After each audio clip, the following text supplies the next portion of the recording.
Good morning, guys. This week we're going to be talking about My Sister, the Serial Killer by Oyinkan Braithwaite. If you'll remember from the very beginning of the semester, I gave you guys as a class the opportunity to choose your own end of the semester big read. So we began by putting a list of possible favorite genres on the board, and then we all came up with some suggestions. And from those suggestions, you guys chose this one. I have a feeling that you guys chose this one in part because it was the shortest novel on the board. And now that we're in this place where we've lost a week of classes, I'm kind of glad that you did for a couple of reasons. One, it's short and we can get through it rather quickly. And then two, it's considered a dark comedy. So here we are going through all of this stress and struggle with work, with school, medically, with what's going on in society. We're worried. We need a little distraction and I think some good humor too. So hopefully you have read the first half of the book, you enjoyed it, you had a few good laughs. Let's begin by talking about some of the genre characteristics of this particular novel. Okay, so this novel is a post-colonial text. We have read post-colonial texts in the past, including Girl by Jamaica Kincaid and including Things Fall Apart by Chinua Achebe, so you're familiar with this genre. Remember that post-colonial literature and art is pretty much concerned with the after effects, the ongoing after effects of colonialism. It's also important to remember what colonialism is. So remember that colonialism is the military, economic, and cultural oppression and domination of one country or space over another. And this domination comes in many forms. It obviously comes through the military and the economy, but culturally it can be done through literature, through the study of history, and through language. Okay, so let's look at some concerns of post-colonial literature. So post-colonial literature is concerned with reclaiming spaces and places, asserting cultural integrity, and revising history. And the authors of post-colonial texts do that by following some basic characteristics, some genre characteristics. So to review, let's look at some of those. Okay, we'll come back to these in just a second, but first I just want to remind you of what those characteristics are. Resistant descriptions, descriptions that resist sort of stereotypes and inaccuracies created by the dominant colonizing power. The appropriation of the colonizer's language. Remember that most post-colonial texts are written in the language of the colonizer. So, for example, this novel is written in English. And then the reworking of colonial art forms. So that's where you sort of take the art form, take the colonial art form, in this case the novel, which is a piece of Victorian art from Victorian England that the author has appropriated and adjusted to meet her own particular needs. We're going to talk about how she does that in just a sec. One could easily argue that there are also elements of post-colonial feminism here in the text as well. So remember that colonialism is the military, economic, and cultural oppression and domination of one country or space or over another, whereas post-colonial feminism is the military, economic, and cultural oppression of women holistically as a whole by society as a whole. And we can see some of that in this text as well. In part, we can talk about culturally first. The sort of expectations that all of the people in the novel seem to have for women. So other women are telling the two main characters, the sisters, how to catch a man and keep a man. And all of it is about cooking and bowing down to his parents and cleaning and taking care of themselves and always being pretty. And all of that is sort of a form of cultural oppression. In terms of military oppression, we don't see a lot of that in this text, but we do see a sort of corrupt police force feeling as though they have the right, the power to abuse and harass, particularly women in this novel. It may be that they are also harassing men, but we don't get that perspective from our point of view in the novel. Economic, I think that's pretty obvious. Economically, at one point, the narrator says, men don't like women who are more educated than them. And so we can see the lack of education or feeling as though you don't have the right to education is going to limit your economic abilities, and that is a form of economic oppression. And all of these can also be seen in the way in which Cordes and Iola's family is organized, right? Their father, we can tell, was abusive. He controlled everybody else in that household. And that's a form of cultural, economic, and maybe not military, but certainly violent oppression. All right, so where do we see some of the sort of traditional characteristics of post-colonialism in the text itself? First things first, resistant descriptions. I think we talked about this when we talked about Native Americans. We tend to have one sort of image in our head when we think Native American, and that's often of like a bare-skinned guy with braids and a feathered headdress on the back of a horse with a bow and arrow and or dancing around a fire in front of a teepee, this sort of Hollywood version of Native Americans. And I think we can see a similar kind of Hollywoodized version of Africans as well. So the author is Nigerian. Braithwaite is originally from there, and the story, the novel, is set in Nigeria. And so I don't know that we necessarily know different countries. I don't know that we're really taught a lot about separate countries in Africa. We tend to think of Africa as this one whole space. In fact, later on, you're going to watch a TED Talk. And in that TED Talk, the speaker is going to talk a little bit about how people often refer to Africa as one country, right? And she's kind of irritated by that idea. And often that image that we have is of like the African safari with giraffes and mostly naked tribal individuals who are pretty much starving with pot bellies and that sort of thing. And so that is the description that the author seems to be resisting with her text. And I can sort of show you where I saw examples of that personally. So as I'm reading the text, at one point, Iola tells the cops they've come to question her about one of her dead boyfriends. And she tells them that she doesn't like to drive, so she took an Uber. And I remember like being pulled out of the story for a second. I did kind of like a double take, like an Uber, like, oh, they have Uber there.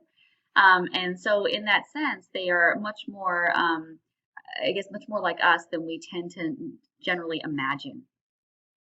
In terms of the appropriation of the colonizer's language, we already see that, but often when they do appropriate the colonizer's language, there's an effort to sort of play with that language. So we see that with the author's use of Nigerian foods, cultural foods, names, and descriptions of like clothing, like their mother's gaily and things like that. So we definitely see an appropriation of the colonizer's language. Remember that Nigeria was colonized by Great Britain. We learned that when we read Things Fall Apart, or the excerpt from Things Fall Apart by Chinua Achebe. In terms of the reworking of colonial art forms, we see that a lot here too. One of the questions that I asked you to consider when you did your reading log was, how did you feel about the style of the novel? Structurally, the novel is made up of some really short chapters. One chapter, the very first chapter, is literally 2 sentences long. Some of these chapters are only a paragraph or so in length. And I think that's important to how we read the novel, and I'm going to come back to that in just a second. But she's certainly playing with the form here by doing that. She's using almost a kind of poetic style here. On top of that, the entire novel isn't linear. Some of these chapters seem to come out of linear time. There are a lot of flashbacks, in other words. She even flashbacks at one point, and you'll see this in the second half of the novel, to a childhood memory, one of her first memories, seeing her baby sister. So all of these flashbacks aren't necessarily uncommon in the novel, but maybe the number that she has seems to be. So we definitely see her playing with that colonial art form. And I think that that affects the way we read the text in a couple of ways. One is it moves the novel very quickly. So short chapters tend to keep us reading. As a person who reads a lot, I can tell you that I often, when I don't have a lot of time to read, I often look for books with short chapters. So if you look ahead and you look at the next chapter, you're like, all right, this next chapter is only 2 pages. Okay, I'll go ahead and read the next one. But if you look ahead and the next chapter is 20 or 30 pages, you're like, I don't have time for this. So it keeps moving the novel quickly. And I think that that also like moves the story quickly, the plot quickly, which helps to add to the suspense and tension.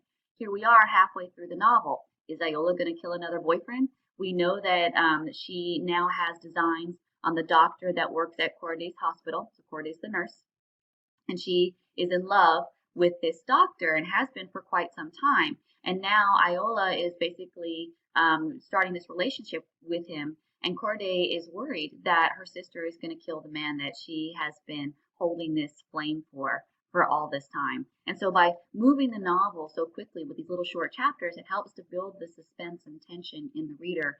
And this is one of the things that I think makes the novel so successful. All of these things that I've just talked about, the post-colonial feminist elements, the characteristics of post-colonialism, the way in which the author uses a kind of poetic style to play with this colonial art form, very much reminds me of Jamaica Kincaid's Girl. I don't know if you remember that text. It's literally like a page in length. It's not really a narrative with a beginning, middle, and end. It's not really a poem, but it's kind of poetic. It certainly is post-colonial with the author's references to cultural foods and clothing and things like that. So we see some very interesting similarities between those two texts. They would make a really great like compare and contrast essay if you were. Luckily, you don't have to write that kind of essay. But as I was rereading this novel, this time within the context of our World Lit class, I kept flashing back to Girl and thinking back to Girl and how much this text reminds me of Kincaid's Girl.